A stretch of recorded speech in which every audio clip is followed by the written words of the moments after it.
Hi, it's Christy of So to Speak, and welcome back to the So to Speak Closet Conversation Series. This episode is for you if you are a parent who is looking for ways to reestablish or strengthen your existing connection with your kids. Our next guest is Maria Lallier, who is the founder of Young Einsteins Preschool and Family Education. Maria and I sit down as she shares ways that you can enhance your connection with your kids while first building the connection with yourself. Please sit back, relax, and enjoy our conversation. I had to figure out what was it of how I was going to expand. What was it going to look like? What was the area of focus? How was it going to happen? You know, all of those questions. And so you try and figure it out. I mean, I tried to answer them. And some of it was good because what I found were what really wasn't the fit for me, you know? My husband said it the other night when we were sort of reflecting on how far I've come in knowing my next steps. And he said, you know, you threw a lot of balls at the wall to see which one sticks. And I did. I mean, I just went through a huge journey, and I tried coaching. I coached parents. That just didn't feel right. It just didn't flow for me. You know, it was a lot of work. It felt muddy sometimes. I felt stuck sometimes. I felt like it was forced. I just tried a lot of different things. And in August, the opportunity came for me to begin homeschooling, to work with parents who are homeschooling, all through virtual contact. And that felt really right. I mean, I gained a lot of momentum in creating, in doing, and putting my information out there, my expertise. And right about 3 months into it, I started to feel stuck. I started to feel the force. I started to feel, I don't want to do this. I started resisting. And I had to sit in that and ask myself, okay, what are you resisting right now? What isn't setting with you right? Why are you feeling this way? All these inner questions. And what I found then was that there was this piece of me that wanted to educate the parents on child development, brain development, because that's all like where I come from in working with children. And then there was the curriculum that I was developing. And I realized where a lot of resistance was in that educating them on child development, educating them on the whys, the theories, the skills. And that was just draining me. It was depleting me. But the curriculum, oh man, I still get chills. Like I just said it right now, all the hair on my back raised. It's like, yeah, I love the curriculum. I love to develop curriculum. I love to hear it from the child and build from there because I do such great investigations with these kids. I mean, it's wild. And there's just so much learning happening. And it was at that moment that I learned, okay, you are a curriculum developer and this is how you're moving forward in the expansion. It flows from me very easily. It feels so good. You know, I'm hungry for it. It's the type of work that will keep me up till 2:00 in the morning working on it, and you don't even realize how much time went by. But I have to say, like, it's obvious to me now, but back then I was questioning it, even though that existed within me, and it was my true love and desire in what I do. It just wasn't that obvious. So I believe part of the process for anyone in figuring out, you know, where they want to put their time in, and you have to go through trial and error. But absolutely, like, so the trial and error for sure. Mm-hmm. And how did it become more obvious? Like you're saying you're up at 2 a.m. and it's not out of worry. It's like a stimulation, like excitement about building it, right? Which is so different. So how did you transition to realizing like this is it, because it was You there know, all along, right? yeah, and so maybe this will give you a better answer. I mean, I want to really answer that because it's like, what is the key? What is the key to knowing? What is the key to figuring it all out, right? I think one of the main keys is that when you try something, so like, for example, coaching, I experienced having a life coach for years, and I grew a lot from it. I expanded, I had a lot of growth. And then I went through a few trainings myself, certifications. So I thought, yes, let me try this. When it begins to not feel right, like, drop it. Like, don't be afraid to say, this isn't working for me. I don't need to go any farther. I gave myself permission to say, you don't need to go any farther. You've figured out that this is not the work that really drives you, that really, I just felt too much force in the other areas. That's such a key. I just want to pause you there if I can, because that's such a key word, that you felt force. Because going off of what you're saying, my philosophy in finding that, because I have a lot of things that I love to dabble into, not dabble in, but that I like to do work in. And when it becomes force, that is such a sure sign of a sign of like, stop. Like, and also pause and let's just take it down a notch and reaffirm why you're doing what you're doing. Because my thought process is like, a lot of times there are challenges, obstacles, hurdles, whatever you want to call them. They're inevitable. So even in curriculum design that you love to do, they're inevitable. So how do you see the difference between a hurdle being a test, like I really do love curriculum design, versus being a no? Do you have clear? Yeah, I have gained awareness around what that difference is. And, I believe you have to become really aware of yourself and your emotional navigation system. Okay. Like, I'm really big on my emotions navigate my decisions. And it's a really great feeling when it's fear coming from, okay, like, I'm getting ready I'm stretching. I like to use that term. I'm stretching myself right now. This is where I'm at, because when I move past this, I've expanded. I've increased my skills. Whatever, in whatever way. I'm going after an expansion. So that stretching, that's uncomfortable, that creates that discomfort, that is different than, Yes, this is difficult. yes, This is hard. This is, I don't have the words. I'm thinking too much. It's too much effort. it's so about knowing yourself. You're so spot on with that emotion, the body awareness, the intuition. And just to make it even more, like breaking it down even more, I'm hearing expansion, the fear of expansion, which the majority of us, I feel, know that feeling of like, oh, I'm scared, but it's a good scared. Like, I'm kind of excited, versus a constriction of like, no. Yeah. Like when things are kind of like blocking up. Is that the difference that you're talking about? Yeah. Yeah. It's so important to know, like to know that. Do you have any best practices for that? Like how you got to just more in tune with your intuition and health? Yeah. Like one or two of your tops. Two of my tops. Ooh. I mean, this is a hot topic for me, Christy. I mean, this is like, one of the main things that I do is I pay attention to how I feel every day.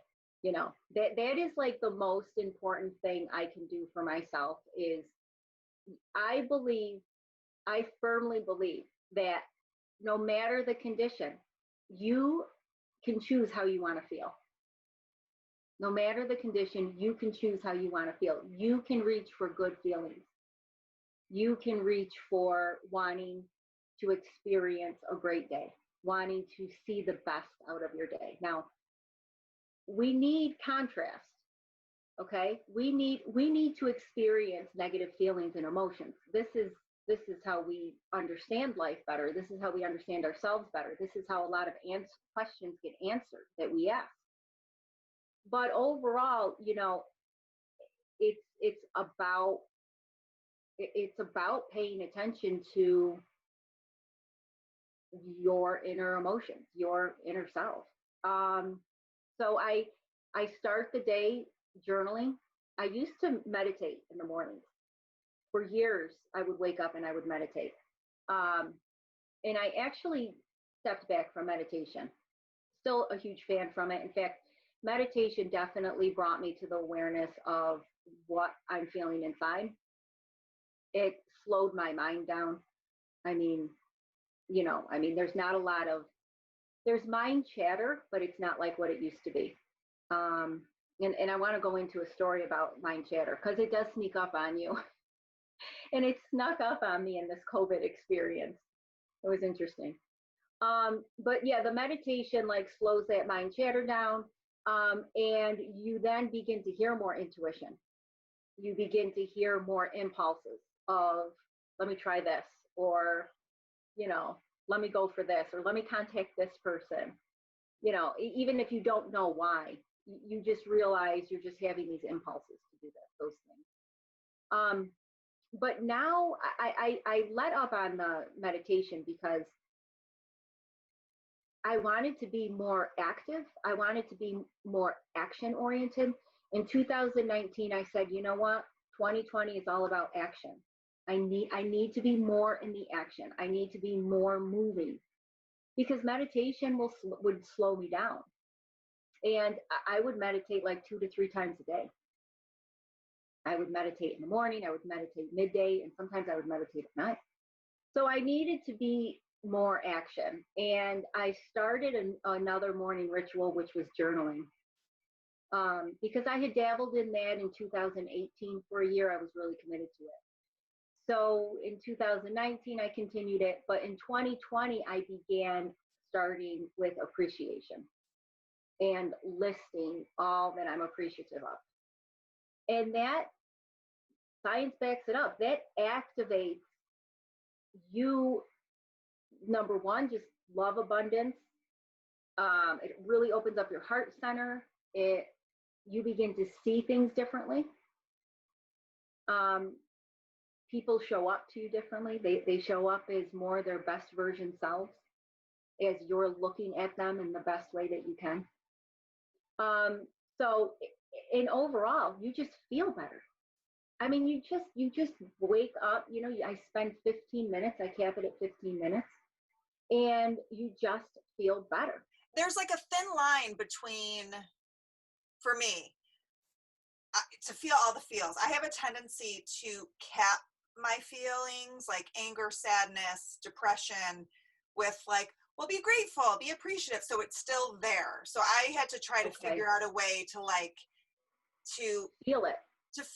And so for me, the big, like when you were talking about journaling, the big thing that I started bringing back in, especially with COVID, because meditation, I used to do in the middle of the day after the kids went to school. And I choose not to. I can say I can't do it. No, I choose not to because of the way that the day is laid out. When they're on the screen, it's usually when I'm seeing clients and stuff. So I just try to figure out like the best time to be with them and to balance it all. Yeah. In the morning, have you heard of Morning Pages by Julia Cameron? No. So those are just like, it's journaling, but it's a meditative process. So it's super, like if you look her up, Julia Cameron, she wrote a book called The Artist's Way. She wrote a ton of books, but The Artist's Way is like her number one. And she writes about morning pages, which are just 3 pages of stream of consciousness writing. You're not writing anything planned. You're just like, the only thing you're really doing is maybe getting a cup of coffee or a tea or a glass of water, like whatever your thing is in the morning. And then you're just sitting and you're just writing. And if you get blocks, you're just writing. You don't stop. Like you say, I'm blocked. This is fucking stupid. I can't believe it. Blah, blah, blah. And then all of a sudden you come back around. And then she says not to look back at them. And I have before, and I go with my gut on that. But that's another thing that has really shown me things that I've been kind of pushing down. So when I take morning pages and pair it with the writing the appreciation after Okay. the morning pages, I Yeah. feel better. I feel like the morning pages are like a purge. They Yeah. allow me to just get it out. And for a while I was like, whoa, well, if I get out these feelings, is it going to attract that more? I'm like, no, because this is a way of like letting them flow out, you know? And Yeah. then the appreciation it's always there, but it's there in more of like a just like a cleaner way. You know what I mean? Yeah. Yeah. And so your sitting with your emotions is like so important. It's really your key. And Connie Chapman, if you follow her on Instagram, Oh, I'm gonna write her down. she's amazing. And she has so many, like her, I think all of her courses right now are 50% off, Okay. but she gets you to sit in those feelings. And she asks such powerful questions, like to get you to question that emotion and feel it. And even her podcast, if you go back to some of her podcasts, they're amazing. Oh, Like cool. like meeting past selves, Love talking to that. them.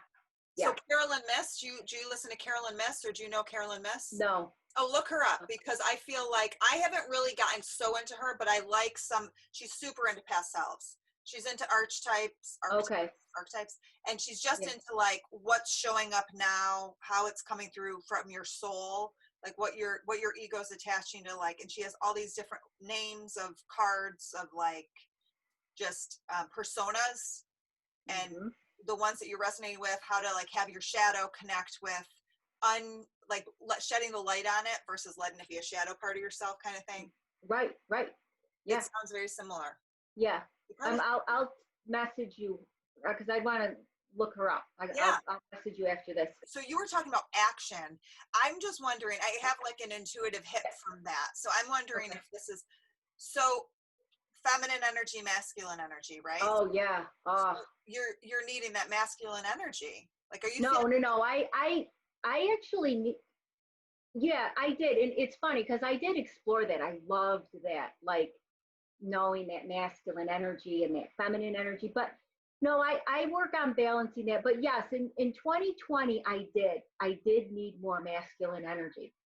Now I'm very much in the action mode. I'm really moving quite quickly in it because, we're being called to at this Yeah. point, if you're creating. Yeah, but no, that's beautiful stuff. And do you know, Christy, that was fairly new to me, learning about masculine and feminine energy right at the end of 2019. Mm-hmm. I started thinking about that. But in some ways, I learned that Alan is so masculine. He is like heavy, heavy masculine energy. And I it used to like it really affected me. So I had to pay attention to that feminine energy and use it with him. Yeah. And wow, did that give him relief and support him? Yeah. It's Being that's a whole other conversation. We'll have you back to talk about it, because like yeah, that's huge. I mean, that's just yeah, something I don't think that, and and the majority of people who are aware of it, like, we're not talking about sexuality. We're talking about the feminine nurturer, the feminine energy of the passivity of the allow, and also passivity in a very wise way, like not just passive and meek, passive in regards to allowing, right, and allowing. receiving, and then allowing that to be what then brings you into your masculine energy of doing. So it's about Yeah. knowing, just paying attention, and read up more on, online, or get a book. If I have no idea what to recommend to you, but just do some That's Google okay. searching and you Yeah. can do it. But like, Yeah. I just feel like that's something that allows you a little bit more power of like where you are and what you need, and internally going into like, what do I need, And and in that question, what do I need? I can give it myself. yes, Yeah. yes. And Yeah. it's And also that's what I love. going back to what you were saying, like I can give it to myself, and I also can be answering for myself first to inform me, if at all, what I need outside of myself.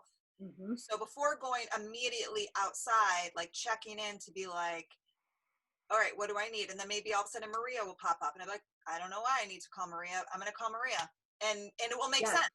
It'll, Right. just having faith that it'll make sense. But Yeah.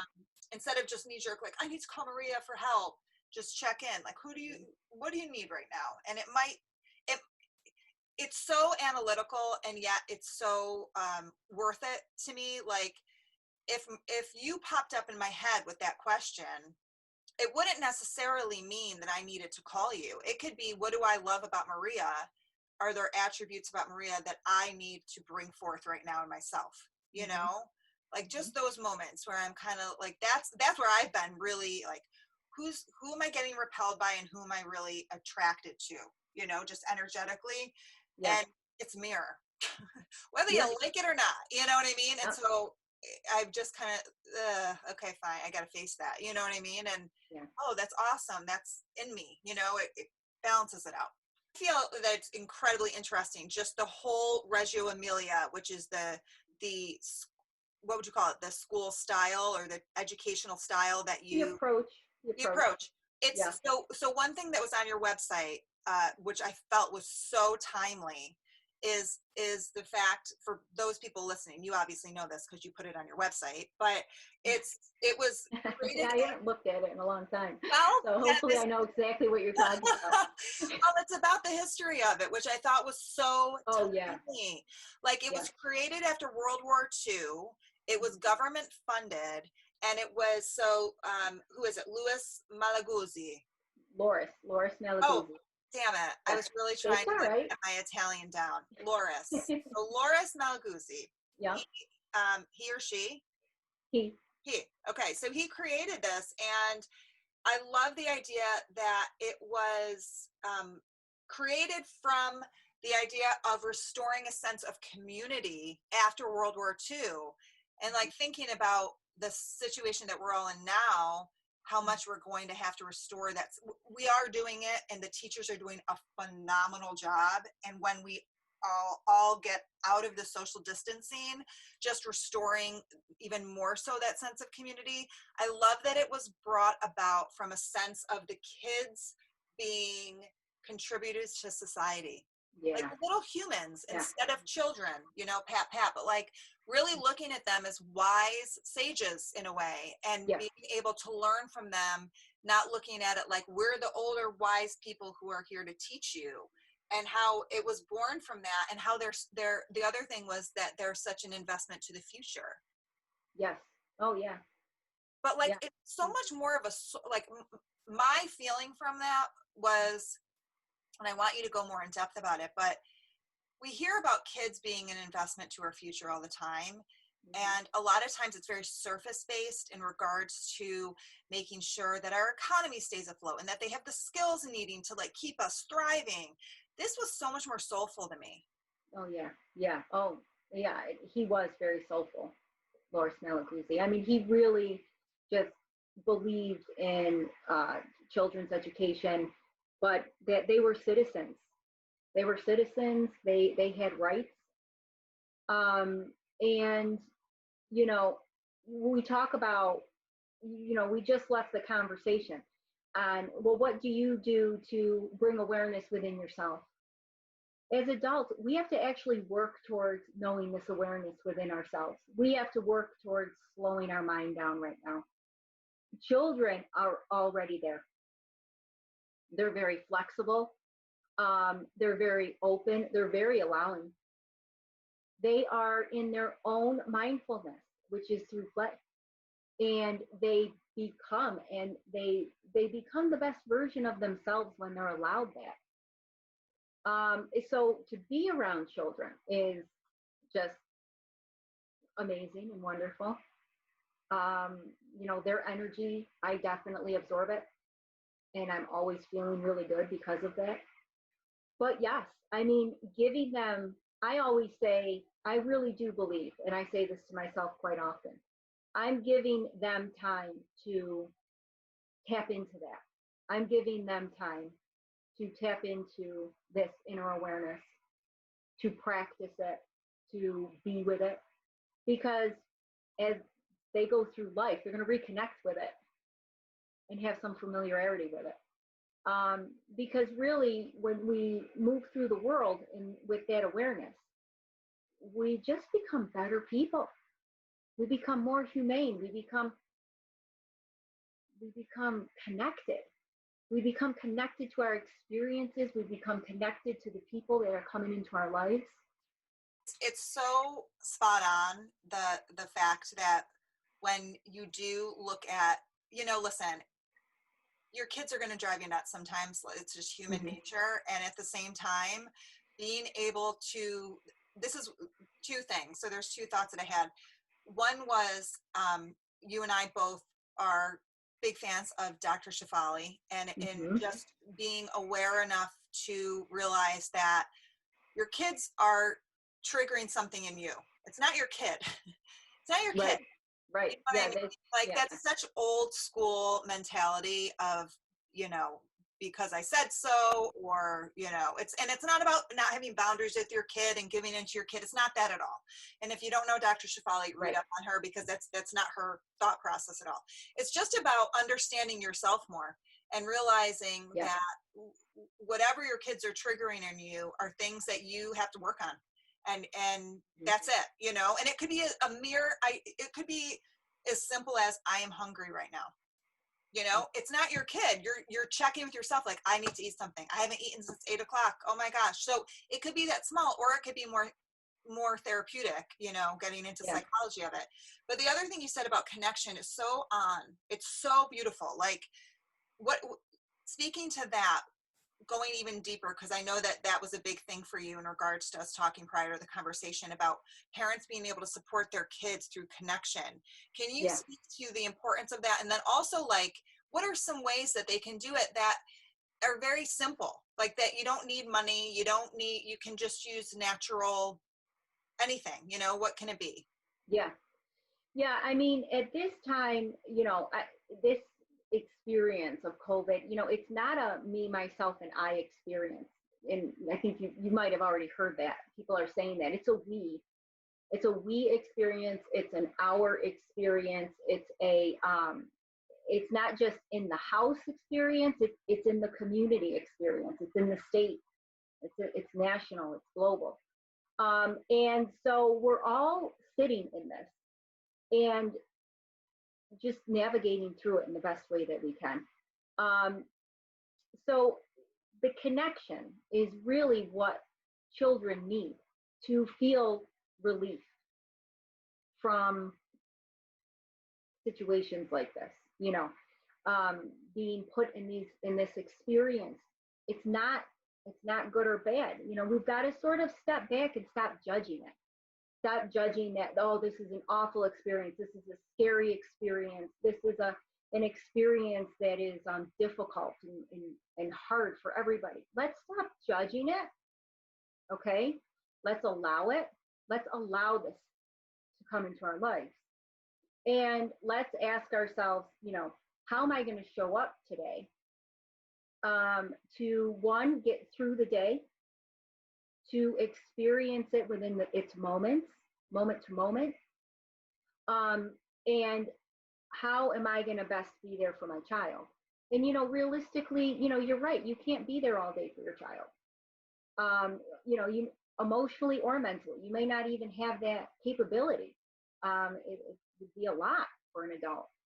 But giving them segments during the day, moments during the day of connection can really impact the child in learning how to regulate themselves and cope with this on their own, gain those skills. So, one thing that I love to do with parents and suggest with parents is like homemade sensory recipes.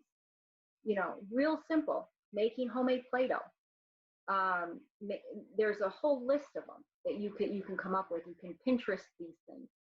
And even if you don't want to get into the baking with your child on it, maybe it's easier for that parent to just make the mess in the kitchen with themselves. Because even baking with children, it can be a lot. It can be a lot added to you. They make it on your own, but have it set for the child the next day. And it's something when working with parents, I always talk to them about being intentional with these things that you're providing with them. So making space for the child to have this opportunity with Play-Doh. Let them have set tools out for them to use. A fork, forks are a lot of fun to work in Play-Doh. Creates a lot of different holes and a lot of different line work that you can do with it. Or, maybe you have other toys that the child wants to use within that Play-Doh. Maybe it's going out for a walk and collecting natural materials and bringing them into the house and letting them work with Play-Doh on that. But a very mindful activity, one that you can connect with, one that you can make Play-Doh with. Coloring is great for adults. Sitting and coloring with your child. Those are just very, very basic opportunities to connect. Basic is pretty. The adult needs to take some responsibility, though, in how they're showing up, and sometimes I think that means like preparing for that. In other words, censoring how much you're taking in from social media, censoring how much you're taking in from the news, because too much of that is going to shift a person. Absolutely. There's a lot of a part of the problem in that. When you're scrolling through social media and reading articles on social media and engaging in conversations with social media, when you're on that news and just sucked into that, you are carrying and connecting with all of that emotion. You begin to carry it. Yeah. And so, I mean, there's so many things that you're saying. The first is the simplicity. Like, it doesn't have to be you don't have to go nuts and like create a whole day schedule on top of, especially so many people are having the privilege of working from home, or being scrambling because they lost their job. And there probably is in between, but I'm going extremes right now. So simple.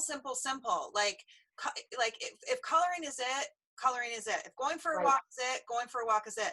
If making Play-Doh alone so that it can be calming for you, and then the kids get to play with it the next day, and then you get to fully be in the moment because you're getting into that play mode and you're not having to also be the mom or the dad, like, so huge. Overall, everything, it's like whatever you feel will connect you the most with your kid. Playing tag, running around, picking up rocks, you know what I mean? Like, it can be that. It sounds so small, but it's not that. It's not the activity is what I'm hearing. It's more just really connecting with your kid. Yes. And it's offering them the relief that I mentioned, but it's also taking some sort of awareness in that you're not going to fix a problem for your child. I feel like, and Dr. Shivali will talk about this a lot, that it is not, if your child is experiencing a difficult time, let's say they're having a hard time listening, or they're experiencing moods, and this could range from a young child to a teenager. They're really just complaining. They're just going through a rough time.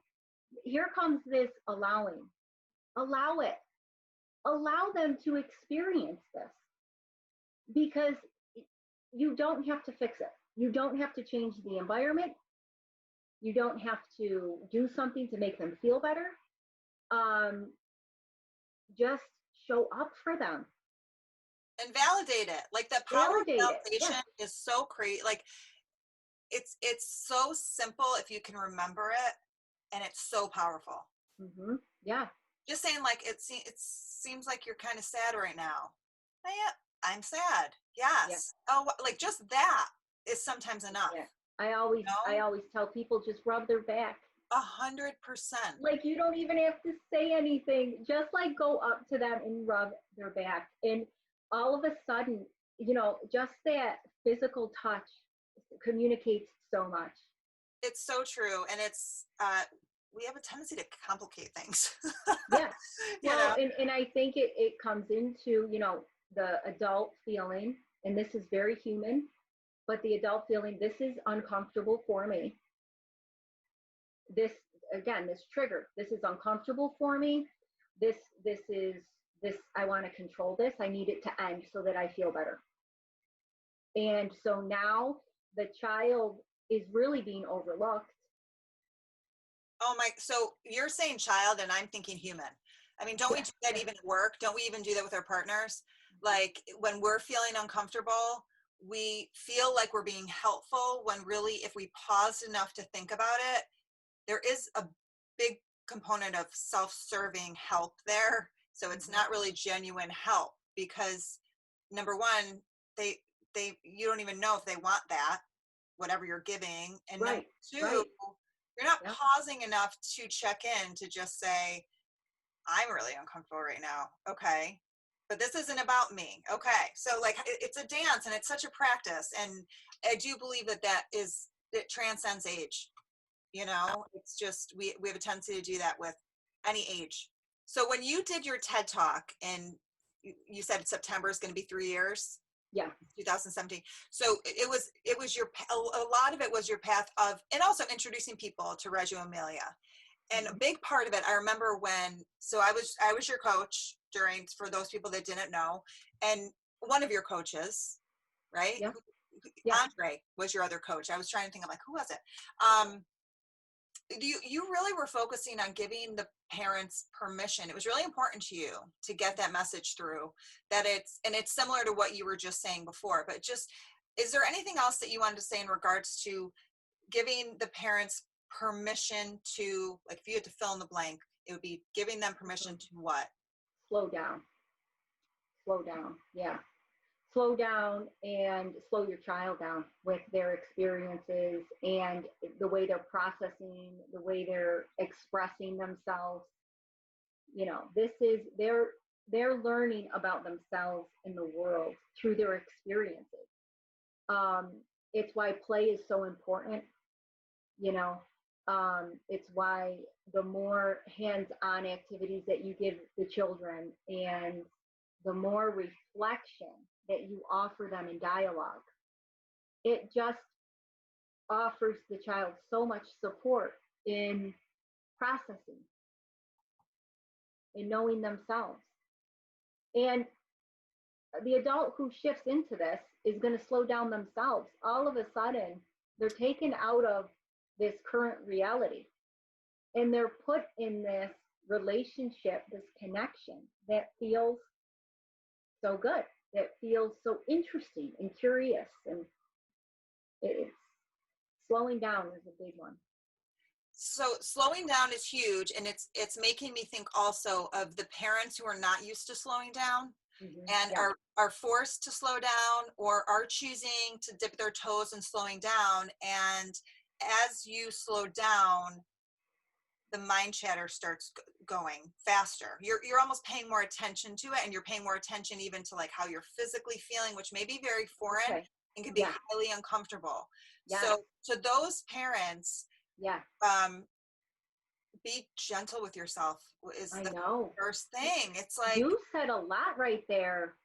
You know what? I appreciate that, because you really kind of brought me back to what I would experience a lot before I practiced meditation, before I practiced journaling. But yes, be gentle to yourself, have compassion for yourself. And so, so something that came up for me is in those times,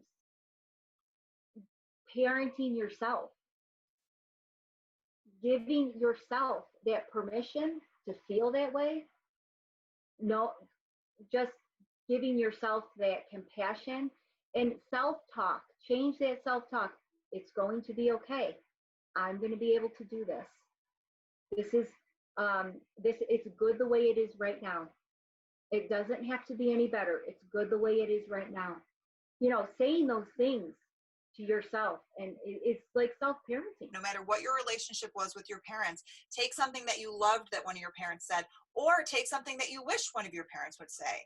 Even if it was just like, hey girl, you're okay. And you might fall into a pool of tears, you know, and just make sure you're in a safe space. Make sure that you are, not in front of your kids. I would recommend. I don't think you have to shield all of your emotions from your kids. I think that's Right. abnormal, but you just want to be able to have that balance, and you want to make sure that you are being gentle with yourself. And a lot of feelings may come up as you slow yourself down. It does not mean that you're doing it wrong. It does not mean, that judgment that you said before about not judging situations, ourselves too. Like, Yes. let's Yes. stop with the right or wrong and just say, this is not a bad or good emotion. This is an emotion. Right. This is Right. just what's coming up right now. And if you do need help, there are, I'll put in the, down below, there's I think it's called crisis text line hotline, which is 24/7 free. I think it's therapy or counselors that are on call, and just reach out to someone, whether it's a friend or whether it's a therapist, because there are big feelings. There are big feelings that will come up, and it's sometimes you just need help processing it. sometimes, and there's no pride in admitting it. Yeah. And I think too, in the beginning of this, we talked about like how I figured out, what direction I wanted to go into. And I was saying, because it felt good,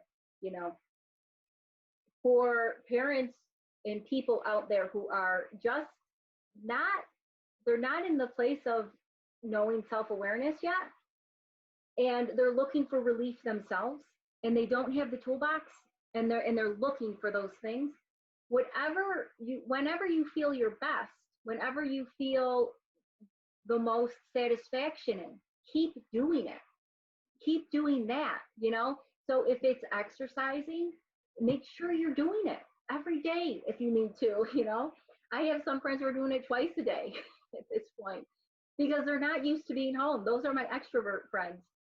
And my extrovert friends are like exercising twice a day. But whatever feels good to you, if it's hot showers, do more of them. If it's walks, do more of it. Do more of what's feeling good, so that you are self-nurturing yourself in some way. You do have something to look forward to. Yeah, and if it's doing nothing, I want to throw that in. I mean, this is a great opportunity for all of this. This is a great opportunity for us to start exploring that. Start asking those questions. Start new practices, no matter how simple they are. Start paying attention to what I can do for myself that feels good, and do it more and make it more of a priority. Maria, thank you so much. When people want to find more about you, where can they go? Well, they can go to my website, www.theintelligentchild.org. I'm on Instagram, Young Einsteins _CNY, and Facebook, Young Einsteins on Facebook. Making that connection with a child is it's so nurturing for us.